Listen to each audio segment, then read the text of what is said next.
कार्यक्रम के प्रायोजक हैं श्री मदन भाई रेखाबेन हुमड़, रूपेन प्राची हुमड़, अनगवीर आर्शवीर हुमड़, रिक्ता विशाल सेठी, आरिका अर्जुन सेठी। इतनी शक्ति से संपन्न हो जाता है वो 8 साल की उम्र में कर्म काट करके केवल ज्ञानी और मोक्षगामी बन सकता है। 8 साल की उम्र, कितनी उम्र में?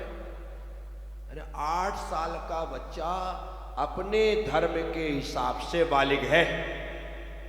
कैसा है? सरकार भले कहे कि 18 साल की उम्र में मतदान का अधिकार है, लेकिन हमारे भगवान कहते हैं 8 साल की उम्र में मोक्ष जाने का अधिकार है, दीक्षा का अधिकार है। ये भगवान ने आज्ञा दी।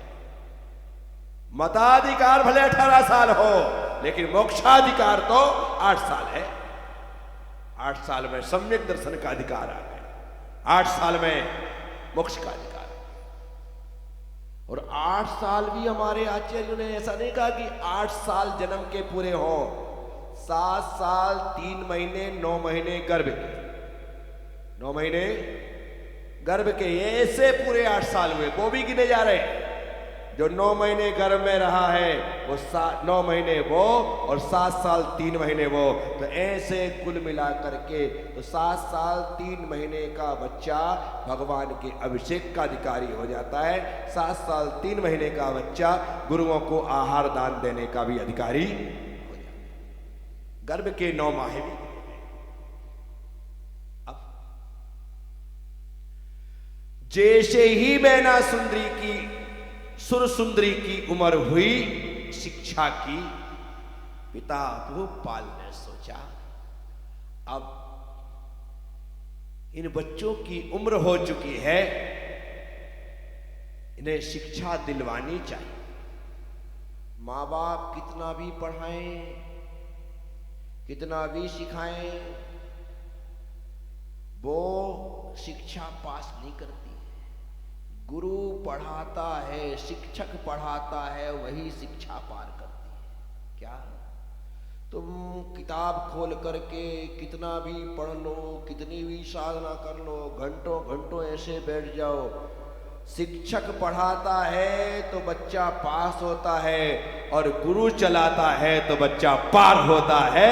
ये बात गुरु चलाएगा तो पार होगा। तुम कहो नहीं मुझे तो फर्राटे से दौड़ना आ गया है, चलना आ गया है, चल चल अभी गिर जाएगा, कुछ नहीं हो सकता। गुरु चलाएगा तो ही पार होगा और शिक्षक पढ़ाएगा तो ही पार। इसीलिए मैं आपसे कहता हूं, खरगोश क्यों हारा? तुम्हारा यदि गुरु से ज्ञान ले लेता तो खरगोश हारने वाला नहीं था, पर उसने गुरु से ज्ञान नहीं लिया, उसने गुरूर से ज्ञान लिया। किससे लिया? गुरूर था उसे, मैं खरगोश हूं। क्या था? मेरी चाल, मेरी गति बहुत तीव्र है, मुझे कोई हरा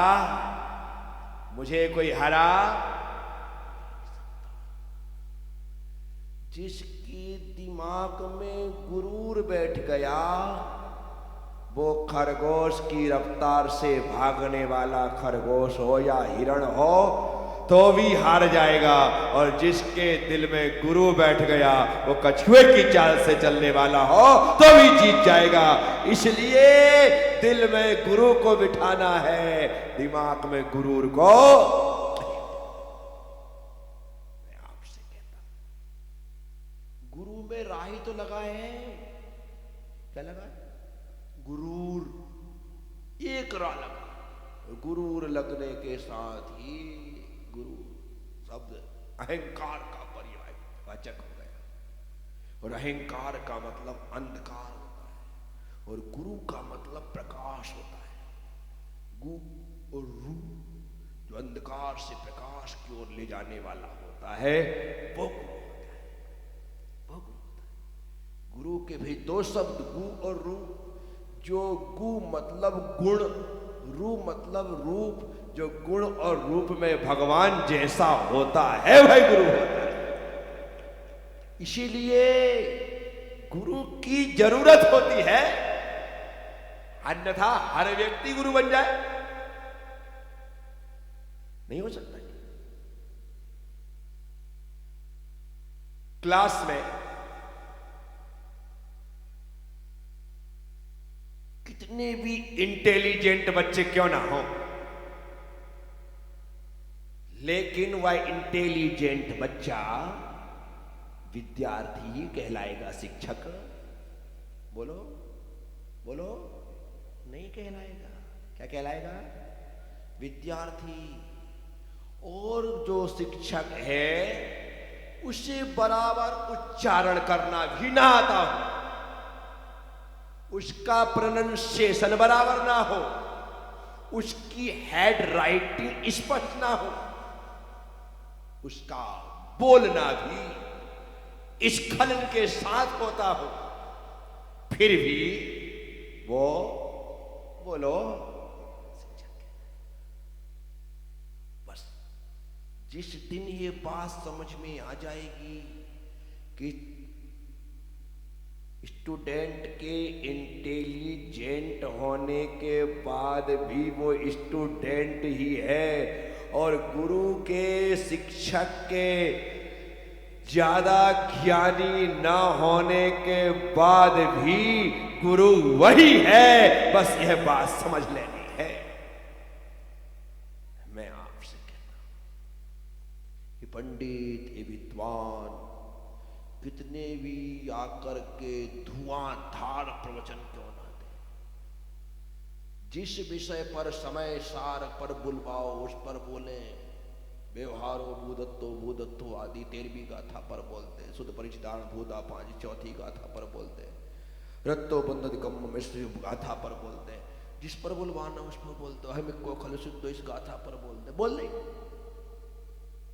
उनके प्रवचन तो धुआंधार हो सकते हैं, प्रभावी हो सकते हैं, पर वे प्रवचन इतने प्रभावी नहीं होंगे कि श्रोता के कल्याण में और केवल ज्ञान में कारण बन सके। नहीं कर सकते, वो नहीं हो सकता है, वो संभव ही नहीं। इसीलिए गुरु गुरु होता है।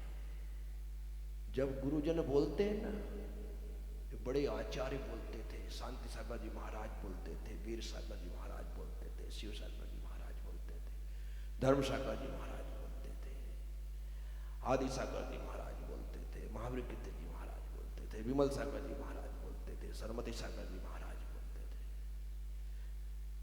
ये महान आचार्य बोलते थे। वे 2 मिनट बोले या 5 मिनट, जितने लोग सुनते थे और जितने लोग सुनने बैठते थे, कहते गुरुदेव का उपदेश लिया, आनंद आ गया। एक शब्द भी समझ में ना आया हो, लेकिन आनंद पूरा आता था। बोलो बोलो, एक शब्द भी समझ में, लेकिन आनंद क्यों? क्योंकि गुरु के मुख से निकलने वाले शब्द शब्द नहीं, अमृत होते हैं और वो आनंद ही प्रदान करते हैं। समझ में कुछ भी ना आए, लेकिन आनंद पूरा आता है। और क्या चाहिए? और एक बहुत अच्छा वक्ता है, समझ में सब कुछ आ रहा है लेकिन आनंद नहीं आ रहा। क्या हो गया? विचार करने जैसा। इसीलिए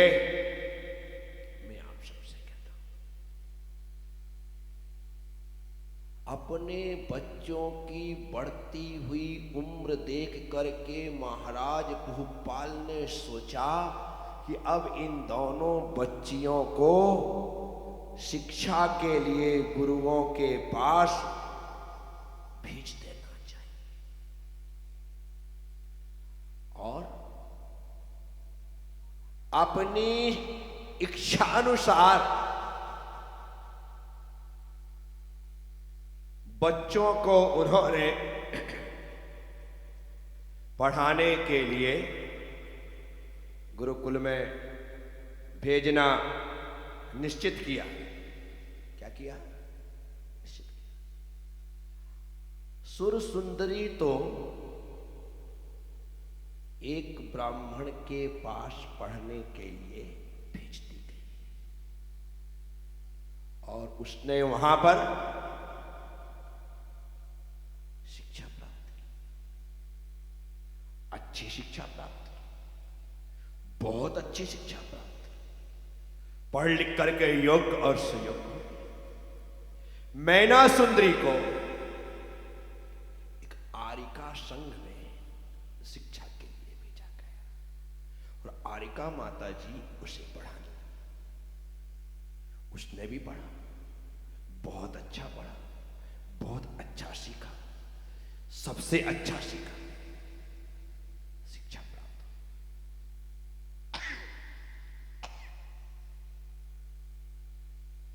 शिक्षा प्राप्त।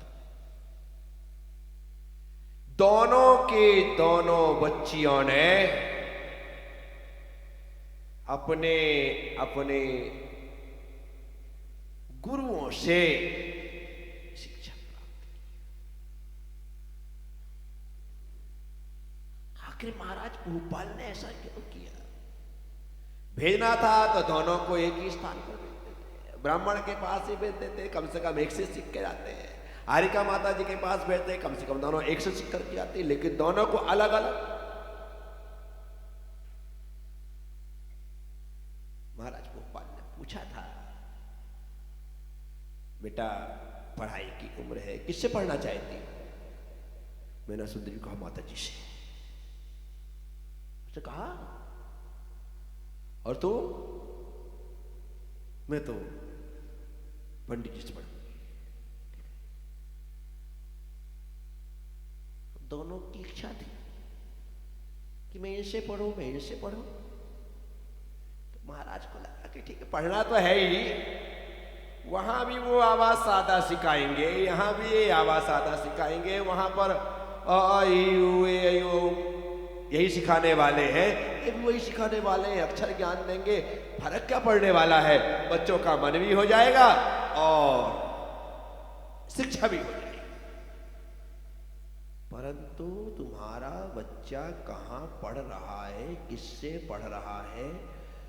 भले किताब पढ़ाई की एक ही हो, लेकिन पढ़ाने वाला कौन है इसका ध्यान रखना, क्योंकि पढ़ाने वाला शब्द ज्ञान के साथ साथ संस्कारों का रोपण भी करता है, वह संस्कार देता है। और उसने यदि गलत व्यक्ति से गलत संस्कार ले लिए तो शिक्षा तो एक सी होगी, लेकिन संस्कारों की वजह से वह शिक्षा पंख के कतरने में कारण बन सकती है। साथियों, मैं आप सबसे कह रहा हूं, बड़ी प्यारी कथा है सिपाल मैना सुंदरी की। इस किताब को, जिनवाणी को पलटाते पलटाते मेरे मन में आया कि क्यों ना रोज हम जब शाम को बैठेंगे तो मैना सुंदरी और महाराज श्रीपाल की कथा के माध्यम से ही आपसे कुछ कहा जाए, कथा भी हो जाएगी और बोध भी हमें बहुत कुछ प्राप्त होगा। तो मैना सुंदरी और सुंदरी ने अपनी इच्छानुसार गुरु का चयन किया, शिक्षा प्राप्त की। उसके बाद क्या होगा कल। ओम नमः, सबसे क्षमा, सबको क्षमा। जय गुरुदेव, जय। अष्टानिका महापर्व, अष्ट अन्निका, अष्ट मतलब 8, अन्निका, अन्य मतलब होता है दिन। 8 दिनों तक चलने वाली महापूजा हम नंदीश्वर दीप की संरचना करके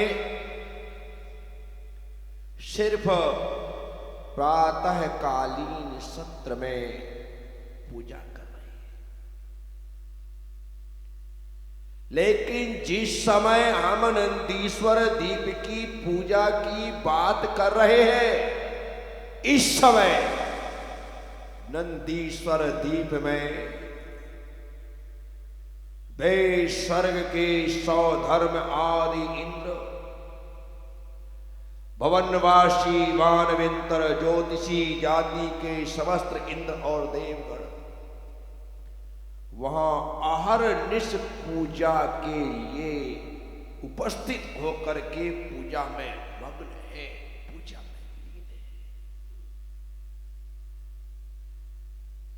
अद्भुत दिन है ये, भगवान की पूजा के ही दिन है ये। एक पल भी जिसका बिना पूजा के व्यतीत ना होता हो, ऐसे दिन है ये। इन दिनों पर जितनी धर्म साधना, जितनी आराधना, जितनी उपासना की जाए उतनी कम है। इन दिनों तो थोड़ा सा भोजन ग्रहण करने का समय छोड़कर थोड़ी सी निद्रा लेने का समय छोड़कर 2 मिनट में 1 लोटा पानी से स्नान करने का समय छोड़कर बाकी समय भगवान की भक्ति और धर्म ध्यान में व्यतीत करना चाहिए। दिन दिन का बहुत महत्व है, दिन दिन का बहुत महत्व है।